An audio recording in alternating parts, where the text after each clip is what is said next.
നമസ്കാരം. നമുക്കിന്ന് നിങ്ങളുടെ വ്യക്തിക്ക് എന്താണ് പറയാനുള്ളത് എന്നാണ് നമ്മൾ നോക്കുന്നത്.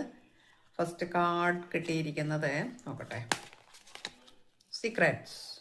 എന്താണ് secrets? I haven't told you everything. ഞാൻ നിന്നോട് എല്ലാ കാര്യങ്ങളും ഒന്നും പറഞ്ഞിട്ടില്ല, തുറന്നു പറഞ്ഞിട്ടില്ല. എനിക്ക് തുറന്നു പറയാൻ പറ്റുന്ന അവസരമൊന്നുമല്ലായിരുന്നു എന്നാണ് അതിൻ്റെ അർത്ഥം. അപ്പം ഞാൻ നിന്നോട് പല കാര്യങ്ങളും മൂടി വെച്ചിട്ടുണ്ട്, എനിക്ക് പിന്നെ പറയാൻ കഴിഞ്ഞിട്ടില്ല. അത് നിങ്ങളിപ്പോൾ ബ്രേക്കപ്പിലായിരിക്കും, അതുകൊണ്ടാണ് ഇങ്ങനെ ഒരു ഇത് വരുന്നത്. നോക്കട്ടെ. Detachment. I had to let this go so I could clear my mind എന്നാണ് പറയുന്നത്. അപ്പം ഞാൻ കുറച്ച് മാറി നിന്നു, അല്ലെങ്കിൽ എനിക്ക് ഒന്ന് മാറി ബ്രേക്കപ്പ് ആയത് നേരത്തെ പറഞ്ഞ് ഞാൻ കുറച്ച് മാറി നിന്നിരുന്നു.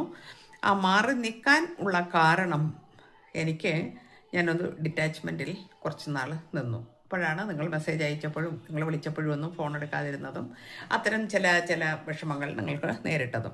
അപ്പോൾ അതിൻ്റെ കാരണം എന്തെന്ന് വെച്ചിട്ടുണ്ടെങ്കിൽ, പിന്നെ എൻ്റെ മനസ്സിനെ എനിക്കൊന്ന് ക്ലിയർ ആക്കാൻ ഉണ്ടായിരുന്നു, ശുദ്ധമാക്കാൻ ഉണ്ടായിരുന്നു. ഞാൻ മാനസികമായി വല്ലാത്തൊരു സമ്മർദ്ദത്തിലായിരുന്നു. എന്ത് ചെയ്യണമെന്നറിയാത്ത വല്ലാത്ത ഒരു ശൂന്യത എൻ്റെ ഉള്ളിലുണ്ടായിരുന്നു. ഞാൻ ആർക്ക് നീതി കൊടുക്കണം എന്നതിനെക്കുറിച്ച് എനിക്കൊരു ബോധ്യവും ഉണ്ടായിരുന്നില്ല. മനസ്സിലായോ നിങ്ങൾക്ക്? അപ്പോൾ ഇവിടെ സീക്രട്സ് പല കാര്യങ്ങളും ഉണ്ടായിരുന്നു, അതൊന്നും നിങ്ങളോട് പറയാൻ കഴിഞ്ഞിട്ടില്ല. അപ്പോൾ ആളുടെ മനസ്സിൽ നിങ്ങളറിയാത്ത പല കാര്യങ്ങളും ഉണ്ട്, അത് നിങ്ങളോട് പറയാൻ കഴിഞ്ഞിട്ടില്ല. ഓക്കെ. അപ്പോൾ അതെന്തുകൊണ്ടാണെന്ന് വെച്ചാൽ അതുകൊണ്ടാണ് ഡിറ്റാച്ച്മെൻ്റ് ആയത്, നിങ്ങളിൽ നിന്ന് കുറച്ച് മാറി നിന്നതെന്നാണ് അതിൻ്റെ അർത്ഥം. Sole contract.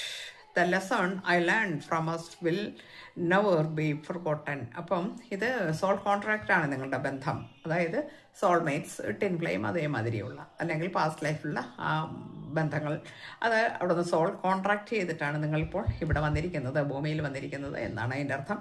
അപ്പം നിങ്ങൾ ആ ഒരു കോൺട്രാക്ട് ഉള്ളത് കൊണ്ട് നിങ്ങൾക്ക് അന്യോന്യം വിട്ടുപോകാൻ സാധിക്കില്ല എന്ന ലെസൺ ഞാൻ മനസ്സിലാക്കിയിരിക്കുന്നു. ഒരിക്കലും നമുക്ക് മറക്കാനോ വിട്ടുപോകാനോ നമുക്ക് കഴിയില്ല എന്ന ആ സത്യവും ഞാൻ മനസ്സിലാക്കിയിരിക്കുന്നു നമ്മുടെ ഈ ഡിറ്റാച്ച്മെൻറ്റ് സമയത്ത്, അല്ലെങ്കിൽ ബ്രേക്കപ്പിൻ്റെ ആ ഒരു സമയത്ത് കേട്ടോ. ഓക്കെ. അപ്പോൾ ഇതാണെന്ന് പറയാനുള്ളത് നിങ്ങളോട്. അപ്പോൾ നിങ്ങൾക്ക് പോസിറ്റീവായിട്ടുള്ള കാര്യങ്ങളാണ് വരാൻ നിൽക്കുന്നത്.